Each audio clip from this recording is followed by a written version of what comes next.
Ready, go! 자, 신소재. 동영상을 보는 사람이 있을까요? 응. 많이 봐. 진짜요? 네. 유튜브에 많이 보던데 사람들. 신소재. 유튜브가 문제가 아니고, 얘는 공부할 때, 애들 복습할 때 보니까, 선생님이 시간 될 때마다 찍어 놓는 거지. 봐봐. 자, 오늘 배울 거 신소재 물질인데, 신소재가 뭐야? 새로운 신자지? 그 옛날에 없던 새로운 물질들. 그지? 새로운 뭐 재료 또는 물질.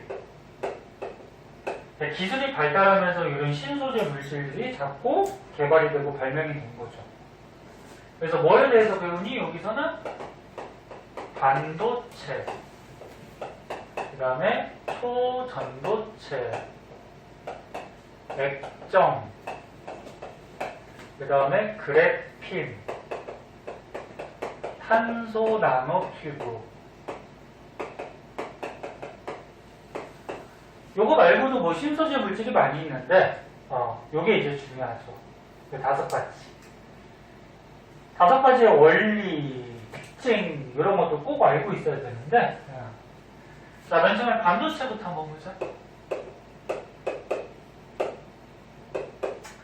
반도체는 왜 반도체냐면은, 도체가 뭐야? 전기 통하는 물질이죠. 전기 통하는 게 도체. 절연체는 전기 안 통하는 거. 그럼 반도체는 도체하고 절연체의 중간 정도의 성질을 가지니까 반도체라고 하죠. 반도체. 네? 중간적인 성질. 그럼 무슨 얘기야? 도체는 전기가 통하고 절연체는 전기가 안 통하는데 그거의 중간적인 전기적 성질을 갖는다. 그러면 전기가 통할 수도 있고 안 통할 수도 있고 조절을 할 수가 있다는 거죠. 그게 반도체죠. 전기가 통하는 성질을 전기전도성이라고 해요. 그래서 우리나라가 반도체 기술이 세계적으로 굉장히 유명하거든. 옛날에는 1위였는데 뭐 요즘 2위 뭐 이렇게 된다고 하는데 1위가 누구예요? 모르겠다. 일본인가? 아무튼 어디 있다 그런 것 같아. 그래서 반도체는 전기를 통하게 안 통하게 이렇게 조절을 해서 우리가 여러 곳에 사용하기 때문에 굉장히 중요한 부품이죠. 물질이고. 자, 그런데 반도체가 나중에 고등학교 2학년 때 물리에서 자세하게 배우는데 그 원리까지는 설명을 생략할게요. 보자. 반도체가 크게 2가지가 있어요. 순수 반도체라는 게 있고 다른 말로 고유 반도체 뭐 이렇게 얘기하는데 또 한 가지는 불순물 반도체라는 게 있어요. 순수 반도체는 규소나 또는 저마늄, 규소는 많이 봤을 거고 저마늄은 잘 나오는 원소는 아닌데 규소나 또는이야 저마늄 중에 한 가지 원소로 한 가지 원소로 반도체를 만든 거를 순수 반도체라고 해요. 근데 한 가지 원소로 이렇게 반도체를 만들면 얘가 전기가 안 통해. 왜 안 통하는지는 이제 고등학교 2학년 때 물리할 때 가르쳐 줄 건데 얘네들이 이 원소들이 서로 공유 결합을 전부 다 하고 있으면서 전자가 남는 게 없어가지고 그 결합하고 있는 전자들이 움직이지 못해요. 그 전자가 뭐 흘러가야지 전기가 통하는 건데 그래서 1학년 때는 그냥 이렇게 규소 또는 저마늄 한 가지 원소로 만드는 순수 반도체는 전기가 안 통한다. 이 정도만 알아두시고 그러면 불순물 반도체라고 있어. 불순물 반도체는 말 그대로 불순물을 넣어준 거야. 그러면 방금 했던 순수 반도체에다가 순수 반도체가 이거 중에 한 개로 만든다 그랬지? 거기다가 다른 원소 불순물을 넣어준 거예요. 넣어주는 거를 좀 유식한 말로 도핑한다 그러거든. 네. 그래서 기소 또는 저마늄으로 한 가지 원소로 만든 데다가 다른 원소, 응? 다른 원소를 사이사이에 넣어준 거야. 그게 불순물 반도체인데, 그럼 불순물 반도체를 만들어주면은 전기가 통해요. 그럼 우리가 이용할 때 전기 안 통하는 거는 별 쓸모가 없죠. 쓰는 것도 있긴 한데 쓸모가 별로 없으니까 불순물 반도체를 우리 생활에 많이 쓰는 거예요. 쌤, 지난번에 고유 반도체를 설명하셨는데 왜 순수 반도체? 그러니까 앞서 얘기했잖아. 순수 반도체를 다른 말로 고유 반도체라고 한 거야. 응? 그러니까 순수 반도체나 이거를 다른 말로 고유 반도체라고도 해요. 자, 그래서 전기가 통하는 불순물 반도체를 우리 생활에 사용을 하는데, 불순물 반도체도 종류가 있어요. 나 같으면 여기다가 다른 불순물을 넣어준다 그랬잖아. 다른 원소를. 여기다가 넣는 원소의 종류에 따라서 N형 반도체라는 게 있고요. P형 반도체라는 게 있어요. 그래서 1학년 때는 이 정도 종류가 이런 게 있다 정도만 알아주세요. 자, 그럼 책을 한번 보자. 자, 반도체는 순수한 규소나 점아니면은 전류가 흐르지 않지만, 그러니까 순수한 한 가지 원소, 얘네들에는 전기가 안 통해. 이게 이제 순수 반도체, 고유 반도체. 그런데 여기다가 소량의 원소를 첨가하면, 다른 원소를 첨가했으니까 불순물을 넣어줬다는 거야. 그러면 전기가 잘 통하더라. 이게 이제 불순물 반도체. 그래서 다시 얘기하면 우리 생활에는 보통 이 불순물 반도체를 쓰게 돼요. 반도체가 하는 역할들이 있는데 이렇게 만들어서 반도체 두 개를 연결시켜 놓은 걸 다이오드라고 해요. 그래서 여기다 쓸까? 예. 반도체 쓰는 거. 종류들 한 번씩 봐주세요. 다이오드는 반도체를 두 개를 붙여요. 아까 N형, P형 이런 게 있다고 했지? 이거 두 개를 붙여서 만든 게 다이오드인데, 얘가 하는 기능이 있어요. 정류작용이라고 해서, 이것도 자세한 거는 이제 나 고등학교 2학년 때 물리에서 배워요. 지금은 뭐 이런 게 있다 정도만 알아주시면 돼요. 정류가 뭐냐면, 교류 전류를 직류로 바꿔주는 건데, 교류가 뭐냐면 전기가 플러스 마이너스 이렇게 방향을 바꾸면서 흐르는 전류를 교류라고 해요. 그럼 직류는 뭐냐면 한쪽 방향으로만 계속 흐르는 전류를 직류라고 해요. 그래서 너네 집에 발전소에서 집에까지 들어오는 전기는 교류예요. 그런데 우리 뭐 노트북이나 뭐 이런 핸드폰은 직류를 사용하거든? 그러면 집에까지 교류가 들어오는데 노트북이나 핸드폰은 직류 사용하니까 교류를 직류로 바꿔줘야 돼. 그게 이제 다이오드가 하는 역할이고, 그게 너네 어댑터. 저기 노트북이나 알아요. 여기 있잖아. 여기 이런 노트북이나 핸드폰 너네 그 충전할 때 보면 어댑터 있죠? 요 안에 저거 다이오드가 들어있어요. 그럼 집에까지 교류가 오다가 이 어댑터 안에 다이오드에서 어떻게 직류로 바꿔서 넣어주는 거예요. 직류로. 그래서 교류가 다방향이고 진기는 한방향이고. 한 번. 교류는 방향을 계속 바꿔요. 그래서 자세한 원리가 조금 궁금하긴 하겠지만 요거 자세하게 설명하다 보면은 너무 깊이 들어가요. 그래서 1학년 때는 다시 한번 얘기할게. 반도체 중에 불순물 반도체를 사용하는데 불순물 반도체 두 개를 연결해 놓은 게 다이오드고 하는 작용은 교류를 직류로 바꾸는 정류작용. 이 정도 알아주시고, 그 다음에 트랜지스터라고 있어요.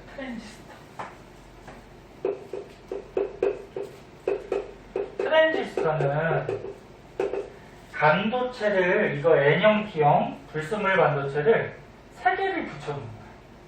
세기를 붙여놓은 게 트랜지스터인데 제가 하는 작용이 있어요. 얘도 증폭 작용. 증폭이 뭐야? 뭐 크게 해준다는 거지. 그래서 선생님같이 지금 마이크로 얘기하면은 스피커에서 소리가 커지잖아. 이렇게 뭘 키울 때 사용하는 부품이 트랜지스터야. 얘가 반도체가 이런 게 3개가 붙어 있어요. 마찬가지 원리는 물리원 2학년 때 배울 거야. 선생님 가르쳐 줄 거고. 그 다음에 뭐 스위치 작용. 스위칭, 뭐 스위치 작용 뭐 이렇게 얘기하는데 불을 껐다 껐다 할 때 이거 스위치 있죠? 그 안에 트랜지스터가 들어있어요. 그 다음 발광 다이오드.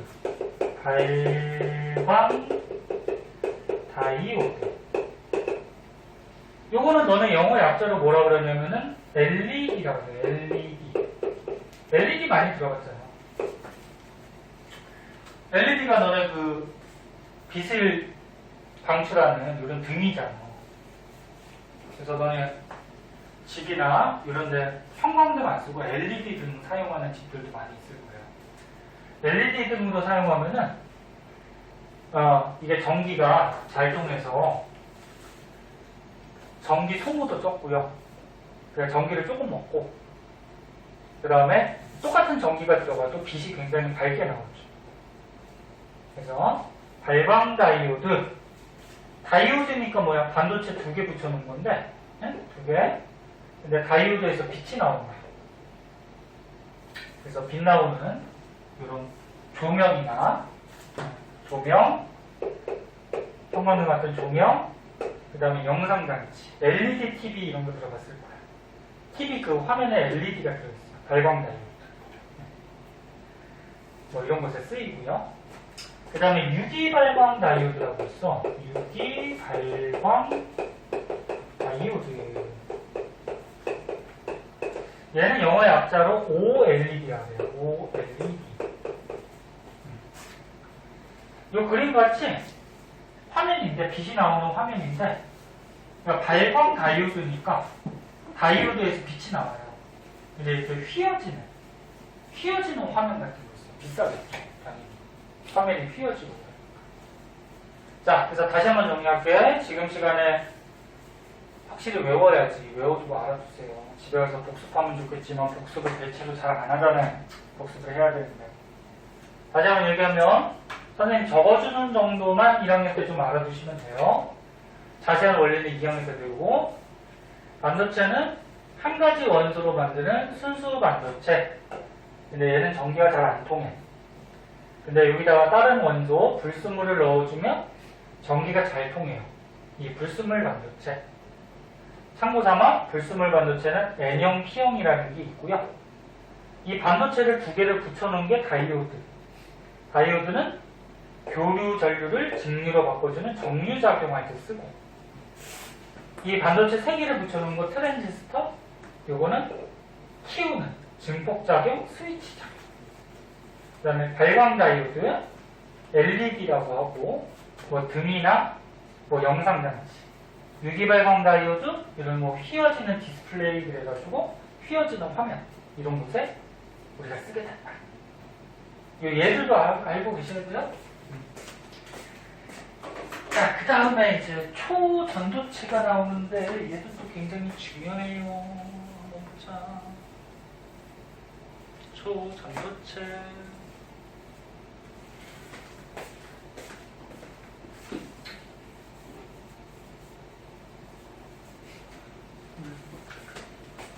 이 초전도체는 이제 그래프도 중요하거든?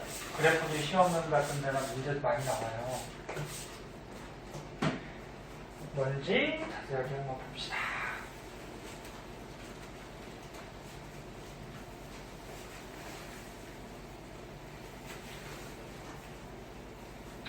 지금 공부하는 게 니네 학교 가면 까먹을 것 같지만 안 까먹어요.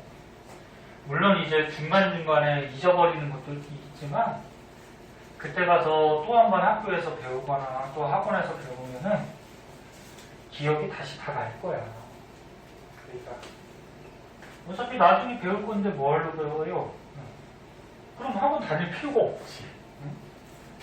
지금 한번 배워두면은 나중에 금세 알아듣게 되고, 그 다음에 자기가 모르는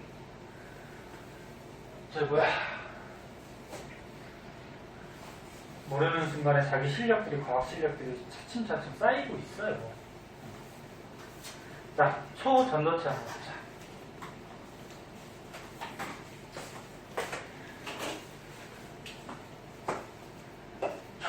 초자가 들어가니까 뭐 굉장히. 전도가 뭐야? 뭐가 통하는 걸 전도된다 그러거든? 열이 통하면 열 전도성, 전기가 통하면 전기 전도성, 그렇게 얘기하잖아. 그러면 초전도체 굉장히 잘 통해. 뭐가 잘 통하냐면 전기가 잘 통하는 거야. 굉장히 전기가 잘 통하는 물질 이런 걸 초전도체. 그래서 이 그래프 한번 보면은, 자, 그래프는 항상 X축, Y축 잘 보세요. X축이 온도고 Y축이 전기 저항이야. 저항이 뭐니? 저항이 전기 흐르는 걸 도와주는 거에 방해하는 거야. 방해하는 거죠.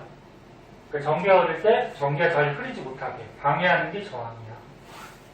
그러면 일반적으로 어떤 물질의 온도가 올라가면은 저항값이 커져요. 저항값이 자꾸자꾸 커져. 뭐 중학교 때 전기 배울 때 뭐 이런 거 있었잖아요.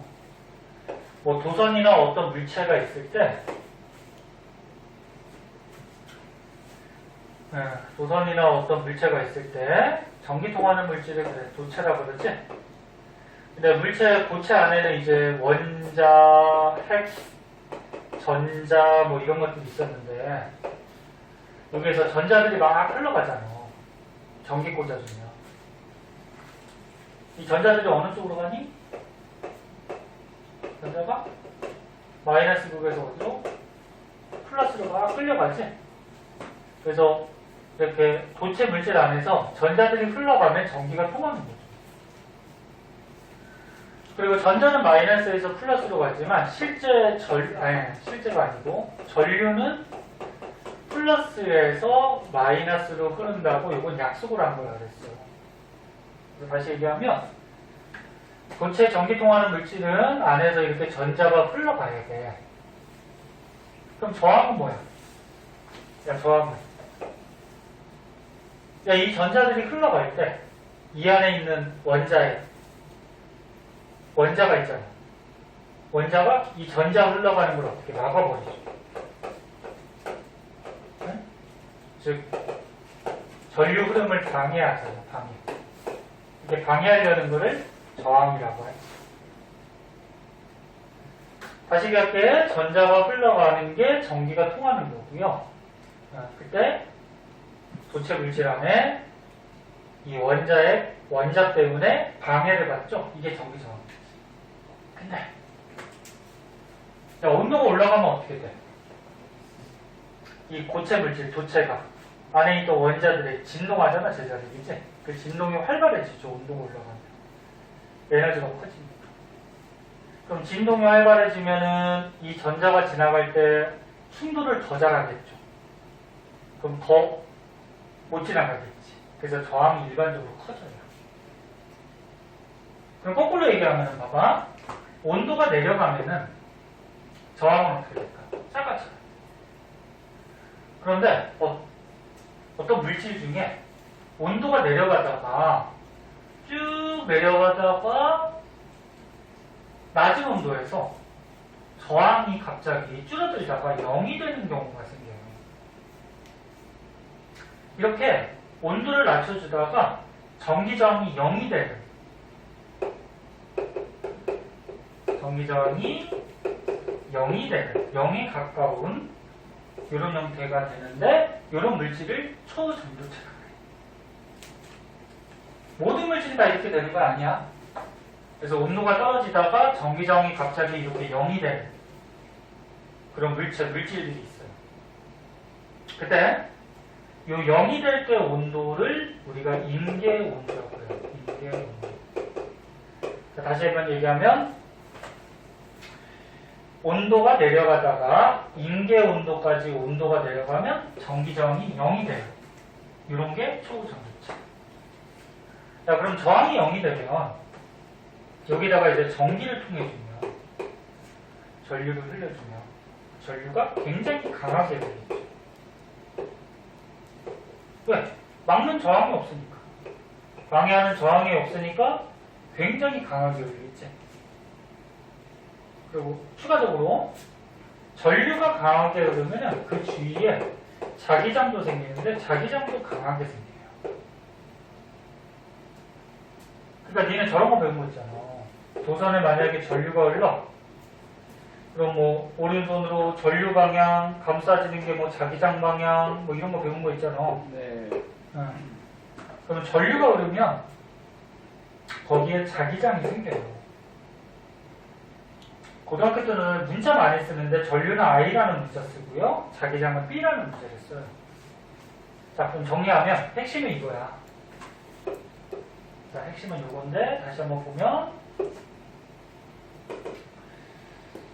초전도체 물질은 온도가 낮아지다가 임계 온도까지 온도가 낮아지면 전기 저항이 0이 돼서 저항이 0이 되니까 거기다가 전류를 흘려주면 굉장히 강하게 통해요. 그럼 전류가 강하게 흐르니까 전류 흐르는 주위에는 자기장이 생기는데 자기장도 강하게 생기겠죠. 이게 이제 초전도체 원리고요. 그럼 우리 생활에 어디 쓰냐면은 자, 이런 곳에 써요. 전기 저항이 0이 되는 성질을 이용해서 전력 손실이 없는 송전선. 자, 이게 뭐냐면 봐봐, 좀만 더 하면 돼. 봐봐. 얘는 발전소에서 전기를 생산해서 이제 가정이나 공장에 이렇게 보내잖아. 자, 보낼 때 전기 보내는 선을 뭐라 그래? 송전선이라고 해서 송전선. 보낼 송자, 전기전자. 전기를 보내는 선. 그래, 전기를 보내. 야, 근데 발전소에서 너네 가정으로 이렇게 전기를 보낼 때 만약에 송전선에 저항이 커. 야, 저항이 크면 전기가 잘 흘러 안 흘러?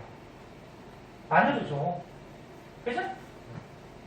그러니까 송전선이 저항이 크다라는 거는 전기가 잘 안 흐른다. 그러면 가정까지 도달하는 게 적다는 얘기예요. 네? 중간에서 손실되고. 그럼 이 송전선은 저항이 큰 게 좋아요? 작은 게 좋아요? 작은 게 좋은 거지. 그래서 송전선을 이런 초전도체로 만들어 두면은 저항이 거의 없잖아. 그럼 발전소에서 생산한 전기, 전류를 어떻게 해? 저항이 없으니까 거의 대부분 다 보낼 수가 있겠지. 네? 그럼 가정에서 발전소에서 생산한 전류, 전기를 많이 공급받아서 쓸 수가 있죠. 그래서 이렇게 전력 손실 없는 송전선에 쓰기도 하고, 그 다음에 자기공명 영상장치라 그래서 MRI. MRI 많이 들어봤을 거예요. 여기 네. 사진도 있는데. 그 MRI 한번 찍는데 비싸다 했는데. 비싸요. 얼마나 몰라요. 몇십 원? 몇십만 원 하죠. 100만 원까지는 안 가고. 비싸. 자, MRI도 요 원리 초전도체를 이용하는 건데, MRI 요 둥그런 통에 보면은 요 안에 초전도체가 들어있어요.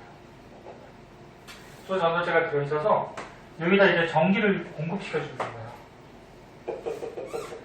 MRI 장치에다가 전기 공급시켜주면 초전도체로 되어 있으니까 전기 저항이 거의 없죠. 그러면 전기가 없다. 굉장히 강하게 통해요. 강하게 통하니까 그 주위에 자기장도 강하게 생기겠죠. 그래서 이 통에 자기장이 강하게 생기니까 거기에 사람이 누워가지고 이 통에 이렇게 씩 들어가잖아. 그러면서 검사하잖아. 그 강한 자기장을 가지고서 몸속을 연구하는 거죠. 어디가 이상인 겁니다. 더 자세한 원리는 뭐 기계적인 측면이기 때문에 또는 의료적인 측면이기 때문에 이 정도만 알아두시면 되죠. 자, 그 다음 이것도 되게 중요한데 외부 자기장을 밀어낸다. 자, 요거는 뭔지 한번 보자. 대표적으로 이제 자기부상 열차가 있는데 여기다 써볼까? 자기부상 열차. 자기부상 열차는 굉장히 중요해요. 자주 나오는 거라서. 이 뭐야? 자기장을 이용해서 부상, 뭐야? 뜬다는 거지, 뜬다. 열차가. 많이 들어봤을 거야. 열차가 조금 철도 위에 조금 떠서 이렇게 달리는 거야. 야, 그럼 철도 위에 떠서 달리니까 마찰이 있어요, 없어요? 거의 없죠. 그럼 굉장히 빠르게 달리겠지. 그럼 얘를 어떻게 만드냐면, 자, 예를 들어서 철도를 자석으로 만들어. 응? 그래서 철도를 자석으로 만들고, 그럼 자석이 뭐 N극, S극 이렇게 있을 거란 말이야. 그래, N극은 너네 알다시피 자기장이 나오는 곳이죠. S는 들어가는 거야. 그 철도를 자석으로 만들고 기차 밑에다가 지금 배운 초전도체를 밑에다가 설치해요. 초전도체. 그럼 설치해주면 어떻게 되냐면은, 자, 기차 밑에 전도체가 있으니까 전기 저항이 거의 없죠, 이게. 그럼 여기다가 전기 보내주면 어떻게 돼? 강하게 흐르죠. 강하게 흐르는데 전기가 흐르는 주위에는 또 뭐가 생긴다? 자기장이 생기죠. 그리고 여기에 강한 자기장이 생겨요. 초전도체. 강한 자기장이 생기는데 요 외부 자기장하고 반대 방향으로 강한 자기장이 생겨요. 나가는 쪽이니까 N극. 외부 자기장하고 반대 방향으로 생긴다. 이거를 또 마찬가지 물리에서 나중에 배우는데, 그리고 뭐 반자성체 뭐 이런 말도 쓰는데 그 나중에 배우면 되고, 일단 고1 때 알아둬야 될 거는 자기부상 열차는 초전도체를 이용해서 외부에서 오는, 잘 봐, 어려워. 외부에서 오는 자기장을 밀어내는 쪽으로 강한 자기장이 생겨서 열차를 붕 띄운다는 거죠. 그러니까 철도가 N극이고 기차 밑에도 N극이 만들어지면 어떻게 돼? 서로 밀 거 아니야. 그럼 뜨겠죠. 그러니까 뜬다 그래서 몇십 cm, 1m 뜨고 그런 게 아니야. 한 철도에서 한 1cm 그 정도? 그 정도 떠가지고 달리는 거예요. 너무 많이 뜨면 또 위험하죠. 자, 다시 정리할게요. 그러면 정리 봐. 선생님 똑같은 얘기 두세 번씩 하는 거 지금 시간에 외워요. 초전도체 온도를 낮추다가 인계 온도까지 온도가 낮아지면 전기 저항이 0이 돼서 전류가 굉장히 강하게 흐르는 그런 물질. 그럼 자기장도 강하게 생기고, 그래서 우리 생활에 송전선, 그 다음에 MRI 장치, 또는 뭐 자기부상 열차 이런 데 쓰이는데, 여기 뭐 마이스너 효과라는 말도 나와요. 마이너스 아니야, 마이스너야. 마이스터 효과가 뭐예요? 마이스너가 과학자 이름이죠. 그러니까 요거 너네 자석 위에 이 초전도체가 붕 뜨는 현상, 이런 게 마이스너 효과예요. 마이스너가 알아낼 거예요. 그래서 외부에서 오는 자기장을 밀어내서 붕 뜨는 이런 효과, 마이스너 효과, 이런 걸 이용해서 자기부상 열차를 만들었다. 됐어요? 자, 그 다음에 이제 오른쪽 페이지로 가자.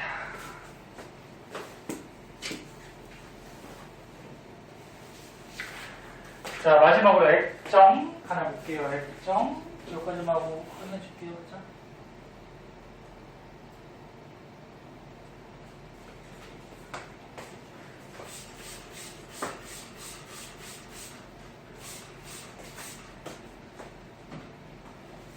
자, 액정은 너는 많이 들어봤잖아. 핸드폰 화면도 액정으로 돼 있고, 그 다음 여기는 뭐지, 뭐 전자계산기, 뭐 온도계 이렇게 숫자 나오는 표시창, 디지털 카메라 화면, 이런 것들이 전부 다 액정으로 되어 있죠.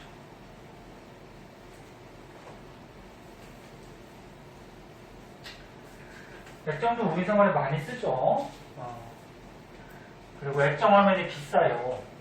왜 비싼지 설명해 줄게요. 액정 너네 깨지면은 막 몇십만 원씩 하잖아요. 그러니까 핸드폰 같은 거 조심하고 깨지지 않도록.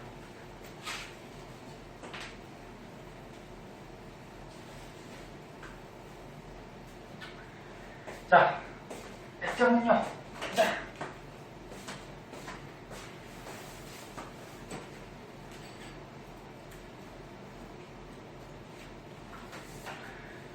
이것도 마찬가지 고2 때 자세한 원리 배우는데, 그러니까 너네 고1 때는 기본적인 원리나 이런 것만 배우고, 기본적인 게 참 많네요. 고2 때 가면은 요거에 대해서 좀 자세하게 배우지.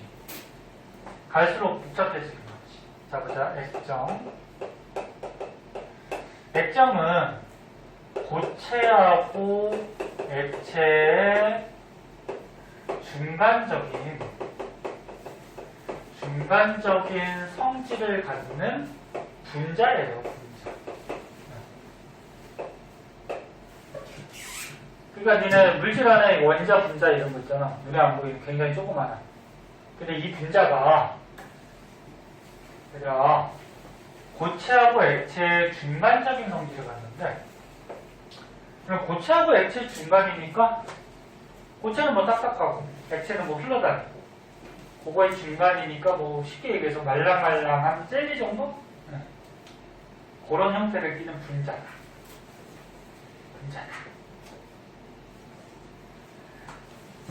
자, 액체 분자인데 여기서 중요한 원리는 오른쪽에 조그맣게 나오는 그림이 있어요. 여기 이 그림이 이제 원리를 설정해 놓은 건데, 자, 액정화면 뒤에서 이제 전기에 의해서 빛이 나와요. 잘 봐. 빛이 나와. 빛이 요 그림과 같이 평광판이라고 있어. 평광판. 평광판이 뭐냐면, 저거 지금 약간 대각선으로 그려져 있으니까 알기 쉽게.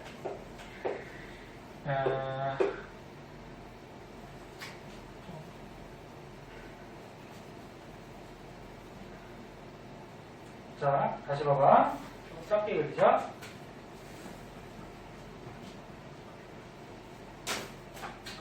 빛이 오면은 이렇게 미세하게 구멍이 뚫려 있는 판이 하나 있어요. 요거를 이제 평광판이라 해요. 그럼 수직으로 구멍이 뚫려져 있으면 요거를 수직 평광판. 근데 빛이 나중에 배우는데 파동이기가, 야 얘가 봐봐, 빛이 특이하게 모든 방향으로 진동을 하고 있는 파동이에요. 파동. 입자라고 부를 수도 있는데, 보통 너네 파동들은 파도라고 그러면 이렇게 한쪽 방향으로만 진동하거든, 위아래. 근데 얘는 모든 방향으로 다 진동해요. 근데 이렇게 수직으로 뚫려져 있는 수직 평광판을 지나가면 빛이 수직으로 뚫려져 있으니까 수직빛만 통과가 돼요. 수직으로 진동하는 빛만. 이렇게 한쪽으로만 진동하는 빛을 평광이라고 해요. 평광. 한 방향으로 진동하는 빛. 이걸 평광이라고 해요. 그럼 평광판은 뭐야? 이런 평광을 만드는 판이에요. 그러니까 수직으로 뚫려져 있으니까 수직빛만 통과가 돼. 그리고 여기 이제 액정이 있어요. 자, 액정 분자가 이렇게 있는데, 액정 분자가 약간 이렇게 가늘고 길게 생겼어요. 가늘고 길게. 근데 액정 분자가 이렇게 불규칙할 때가 있고요. 액정 분자가 규칙적으로 배열되는 경우가 있는데, 뭐 이렇게 해서 규칙적으로.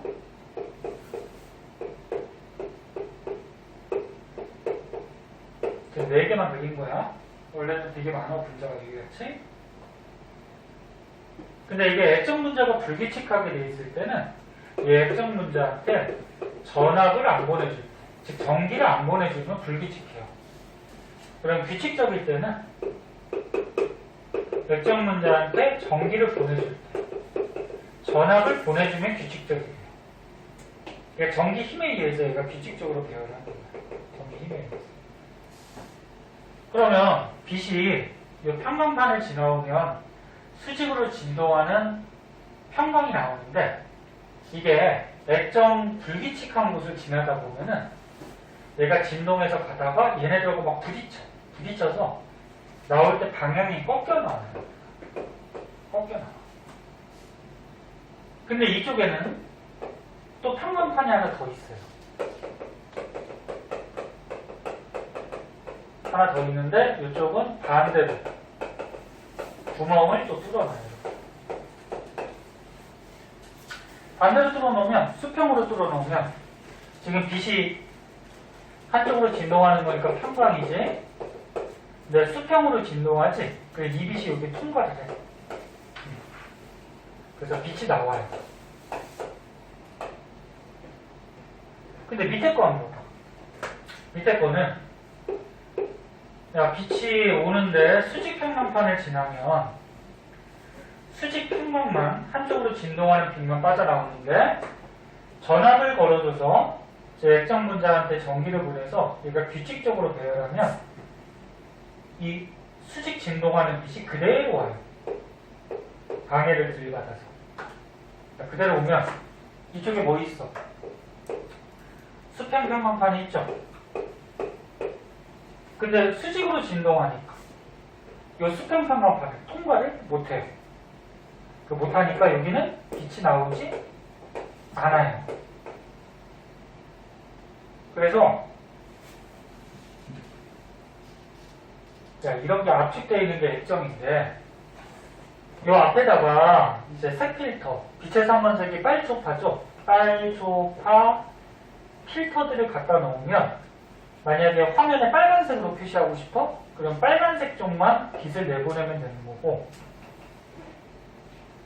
빛을 빨간빛하고 초록빛을 섞고 싶어? 그럼 빨간 쪽하고 초록 쪽만 빛을 내보내면 되겠지. 그래서 섞어서 눈에 보이게 만들면 되는 거야. 근데 주의할 거는 요게 주의해야 돼.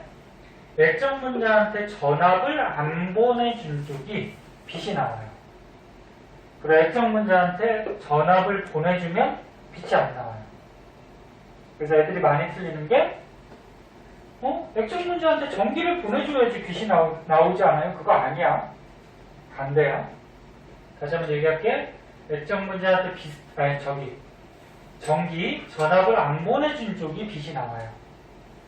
원리는 빛이 가다가 평광이 만들어지고 전기 안 보내주면 불규칙하니까 방향이 꺾였다가 얘가 반대 방향의 평광판을 통과할 수 있으니까 여기서 빛이 나와요. 꺾여서 통과할 수 있는 거죠?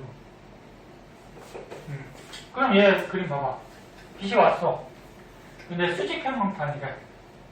그럼 이제 수직빛만 여기가 통과가 돼. 근데 지금 액정 분자가 규칙적이네? 규칙적이라는 건 뭐야? 액정 분자한테 전압을 준 거죠. 그럼 이 빛이 그대로 가요. 수직빛이. 수직 평광이. 근데 이쪽에는 수평으로 구멍을 뚫어놨어? 그 수평으로 뚫어놨으니까 수직빛이 통과가 안 되죠. 그래서 결국적으로 빛이 차단되더라. 안 나가더라.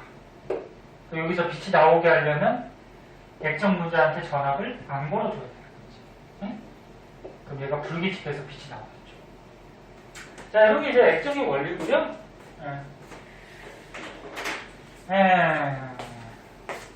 오늘은 그래서 반도체, 초전도체, 액정까지 알아봤는데요. 다음 시간에 이제 그래핀하고 탄소 나노튜브 알아보도록 하고요. 오늘 배운 거 되게 중요한 거니까 꼭 알아두고 거기에 딸린 밑에 문제는 당연히 숙제예요. 좀 해오시고. 자, 고생했어요. 오늘 여기까지 할게요. 그러면. 자, 저번 시간에 이어서 신소재 물질 한번 볼게요. 서윤이는 좀 더 남아서 공부하고 가고. 자, 신소재라 그러면은 76쪽이다. 신소재라 그러면은 옛날에는 없던 이제 기술이 발달하면서 만든 새로운 물질, 그치? 네, 그런 게 이제 신소재 물질이 되죠. 그 중에서 저번 시간에 뭐 배웠냐면은 반도체, 그 다음에 초전도체, 맥점, 이런 것들에 대해서 배웠었고, 오늘은 그래핀하고 탄소 나노 튜브라고 있어요. 그래핀, 그 다음에 탄소 나노 튜브.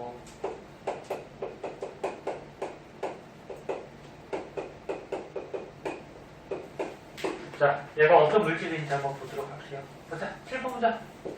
봐봐. 좀 기억력 공부하자. 자, 그래핀이나 탄소 나노 튜브나 여기에 보면은 이런 시커먼 뭐 알갱이 같은 게 있어요. 이런데 이 시커먼 알갱이가 뭐냐면은 이게 탄소예요. 탄소. 탄소가 알다시피 너네 원자 번호가 6번이에요. 네. 20번까지 이제 다 외웠을 거야. 그치? 네. 여기서 외웠지? 네.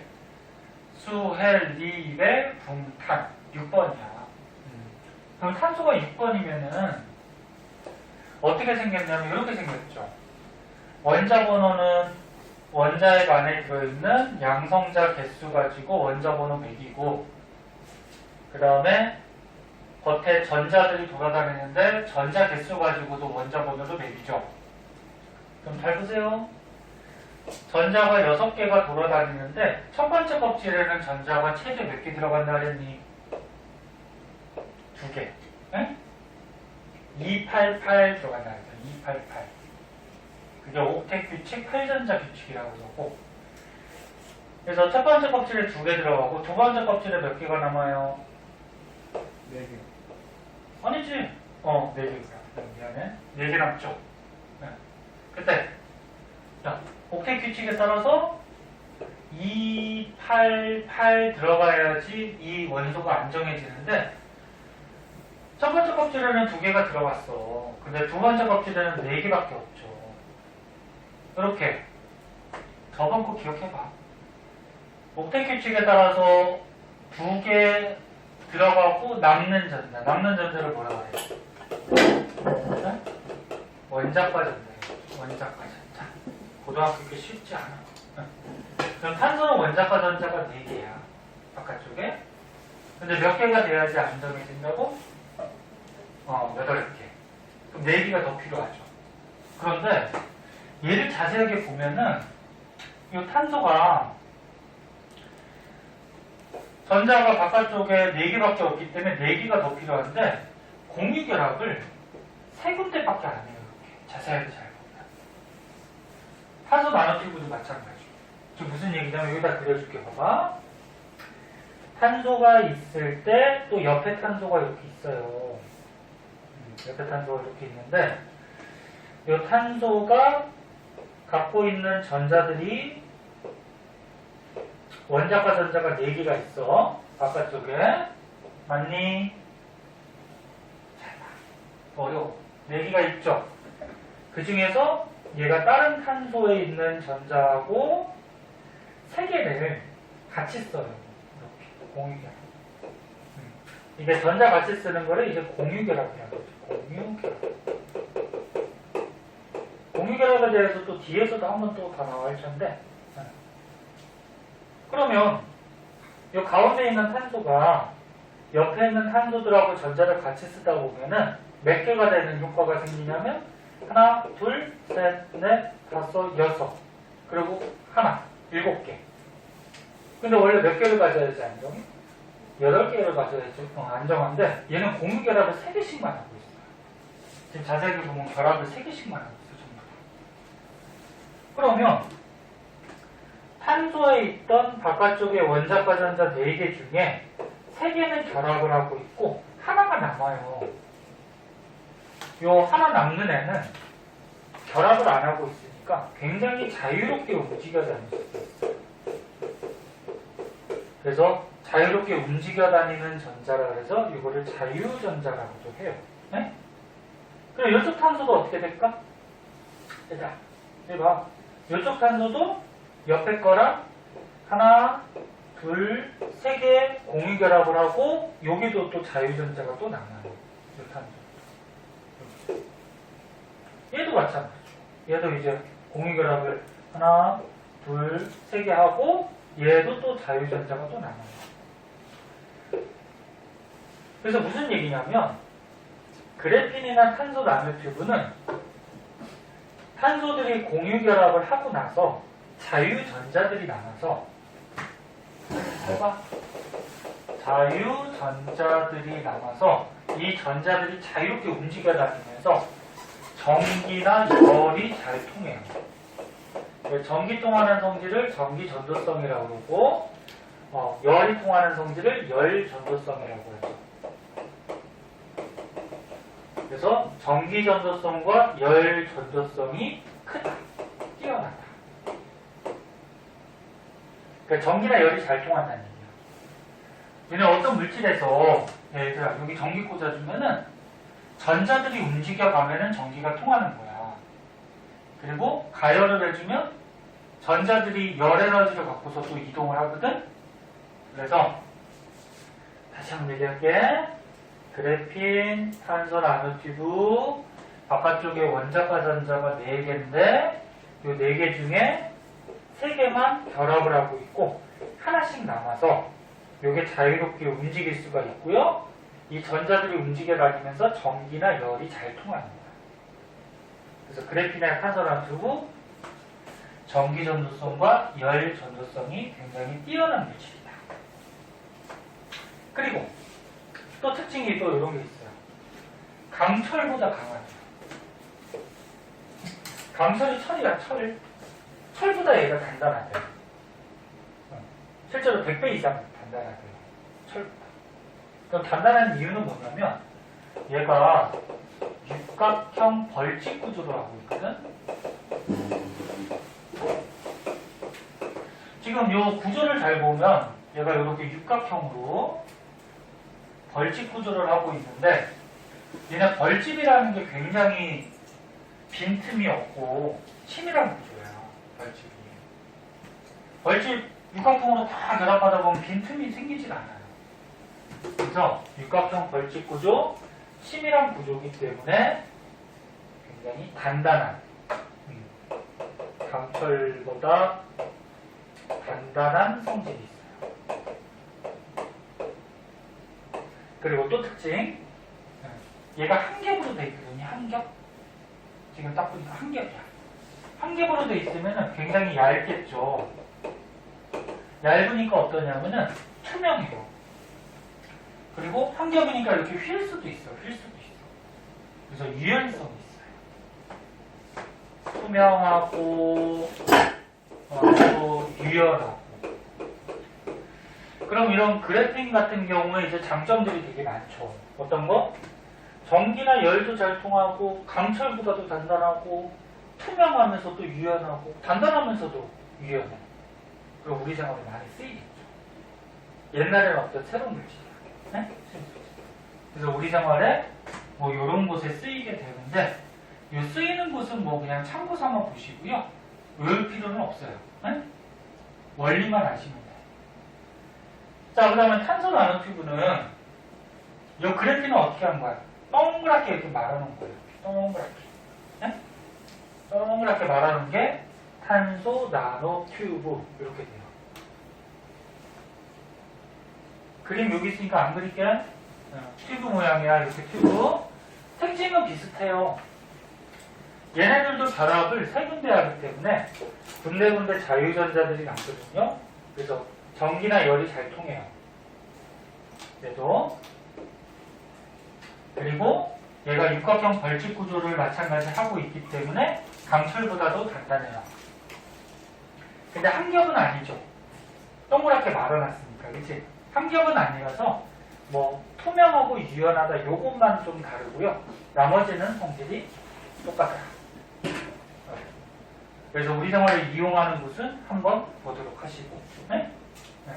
자, 요것도 너네 이제 고등학교 가면은 시험 문제 한 문제나 두 문제 정도 잘 나오니까 꼭 알아두시고. 마찬가지 사진 찍어줄 테니까 집에 가서 복습도 한 번씩 하고. 자, 그 다음에 그 밑에도 한번 볼게요. 선생님 이거 중간이에요? 뭐가 중요해? 중간고사까지가 어디예요? 중간고사? 학교마다 좀 달라. 학교 고등학교 때 1학년 때 학교 선생님이 만약에 한 분이 들어오는 학교는 처음부터 순서대로 나가는데, 근데 고등학교 선생님들은 물, 화, 생지 과목이 좀 나눠져 있거든요. 그래서 통합과학을 보통 두 분이서 많이 들어오세요. 그래서 한 분은 처음부터 나가고 한 분은 그 중간부터 좀 나가고, 예? 뭐 이렇게 돼서 범위가 학교마다 약간씩 달랐어요. 영석 왜 뭐 잊어먹었어? 아니 뭐 떨어져가지고 죽었어요. 중요한 거야? 네. 뭐 다이아몬드 떨어뜨렸어? 아니요 샤프. 샤프? 네. 자, 그 밑에 그림 한번 볼게요. 자, 그 밑에 그림은 이제 흑연하고 그래핀이라는 물질을, 신소재 물질을 비교해 놓은 건데, 지금 자세하게 보면은 흑연하고 그래핀하고 거의 비슷하죠? 네. 흑연이 너네 알다시피 그 연필심, 샤프심, 이런 게 흑연이죠. 자, 책에 그림 볼게요. 이거 다 그리기 힘드니까. 자, 여기 보시면, 할 때 집중해서 보고 그리고 시간대 하자. 너네들 어떻게 해서든지 고등학교 가서 성적을 잘 받게 하려고 선생님 좀 열심히 가르칠 테니까 잘 따라와야죠. 대학교 너네 가고 싶은데 가려면 고등학교 성적부터 반영되니까 열심히 좀 해야죠. 응? 네. 사람이니까 뭐 여가 생활도 좀 해야 되지만 할 때는 좀 집중해서 봐. 그 암만 옆에서 선생님이나 부모님이 말해도 너네는 그냥 그래 너는 그렇게 얘기해라 나는 모르겠다 그러지 말고 자기가 느껴서 해야 돼요. 네? 자기가 누가 빨리 그걸 느끼느냐에 따라서 좀 달라지는 거죠. 나중에 미래도 좀 달라지고. 응? 자, 볼게요. 자, 연필이나 샤프심의 재료 흑연이 있어요. 흑연. 흑연도 이 동그란 알갱이가 뭐냐면 탄소예요. 그리고 방금 전에 배웠던 그래핀도 이 동그란 알갱이가 뭐야? 탄소예요. 근데 흑연하고 그래핀하고 지금 거의 구조가 비슷하게 생겼는데 다른 건 뭐냐면 흑연은 그래핀 같은 구조가 여러 층으로 돼 있어요. 이렇게 여러 층. 근데 그래핀은 한 개 층으로 돼 있죠. 즉 뭐냐면 흑연에서 요 한 개 층을 딱 떼어낸 게 그래핀이에요. 그럼 선생님한테 질문이 또 있는 사람이 있을 텐데, 선생님 흑연 연필심은 약하잖아요. 이렇게 손으로 힘줘도 부러지잖아요. 근데 그래핀은 아까 전에 강철보다 단단하다며요. 그 이유가 뭐냐면 흑연 연필심은 힘을 주면은 여기 층과 층 사이가 딱 끊어져요. 여기가 좀 약해서.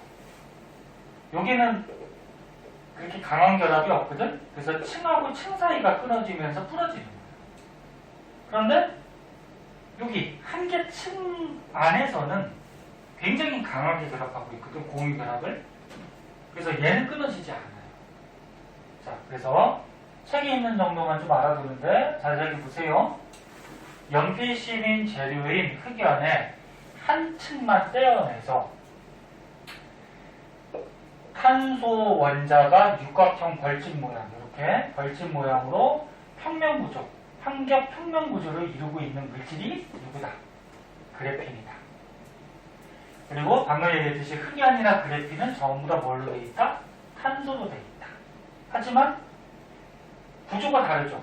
구조가 다르니까 성질이 달라지는 거야. 그래서 흑연은 너네 알다시피 시커멓게 연필심 투명하지도 않죠. 그리고 또 약하죠. 하지만 그래핀은 아까 배웠듯이 투명하고 굉장히 강한 이런 성질이 있어요. 그래서 구조가 다르면 똑같은 원소로 되어 있다고 하더라도 구조가 다르면 성질이 달라지는 거야. 알아두세요. 이것도 비교하는 거. 자, 이제 어려운 거 다 했고요. 밑에 보면은 자연의 소재를 이용해서 자연에 있는 뭐 동식물 이런 소재들을 이용해서 신소재 물질 또는 우리 생활에 필요한 물질들을 만들어서 쓰고 있는데 이 얘들도 객관식 같은 걸로 하나가 나올 수가 있기 때문에 참고 삼아 한번 봐주세요. 자, 여기 한번 보자.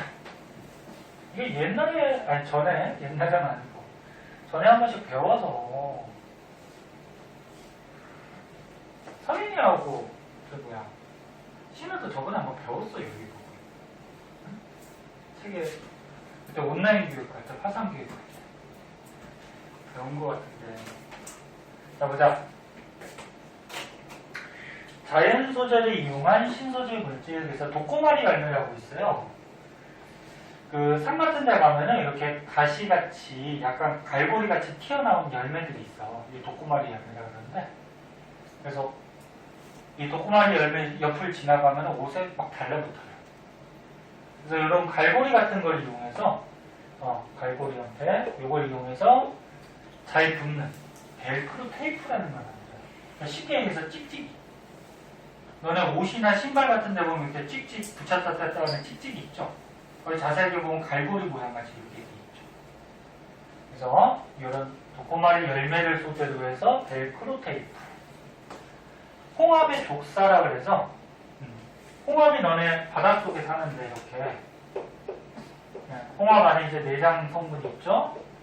근데 물속에 살고 있는데 뚜껑이 열려버리면 다른 물고기나 천적에 의해서 내장이 먹힌단 말이야.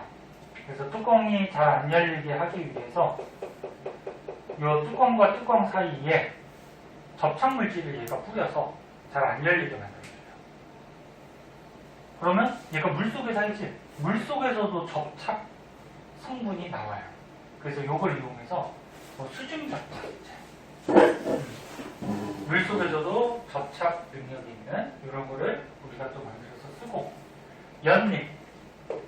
연꽃이 너네 호수 같은데 물 위에 떠서 살잖아. 떠서 사는데 그 연잎이 만약에 물에 젖어버리면 그 연꽃이 가라앉아 버려요. 무거워져서. 그래서 연잎 같은 경우에는 방수 기능이 있어요. 그래서 방수 기능을 이용해서 뭐 코팅제 또는 세차가 필요 없는 자동차 이런 거를 또 고안해서 만들었죠.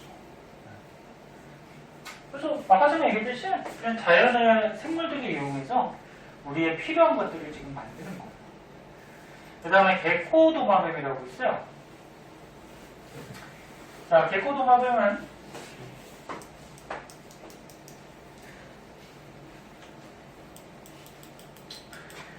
사진에 있는 것 같이 발에 빨판이 있거든. 그 빨판을 이용해서 벽을 막 붙어서 올라가요. 그 빨판이니까 잘 붙겠죠.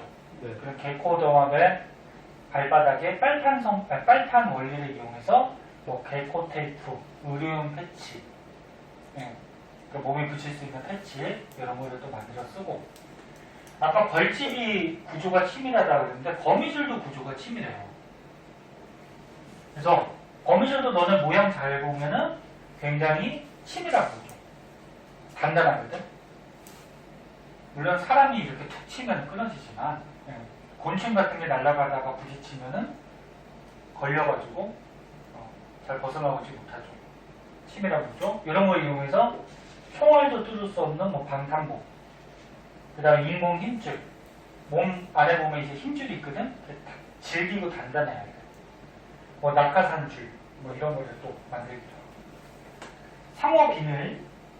상어가 너네 물속에서 엄청나게 빠르게 헤엄쳐 다니는데 이 상어 비늘 모양을 이용해서 전신 수영복을 만들어서 입고서 수영을 하면은 빠른 속도로 헤엄칠 수 있다는 거죠. 그 다음에 밑에 보면 모르포 나비라고 있어요. 모르포 나비가 이 나비가 보는 방향에 따라서 색깔이 좀 달라 보이거든. 그래서 이 모르포 나비를 날개를 소재로 해가지고 모르포 텍스섬이라고 해서 보는 방향에 따라서 옷 색깔이 좀 변하는 약간 비닐 선물하고 비슷하게 생겼는데 이런 거 가끔 본 적 있을 거야. 보는 방향에 따라서 옷 색깔이 약간씩 바뀌어. 이런 옷도 만들어서 우리가 사용을 하고 있다. 자, 그래서 저번 시간, 이번 시간에서 신소재 물질 알아봤고요. 자, 밑에 문제가 있는데 먼저 풀어볼까? 세 문제 금방 푸니까 먼저 풀고 우리 다 맞추고 뒤로 넘어가도록 할게요.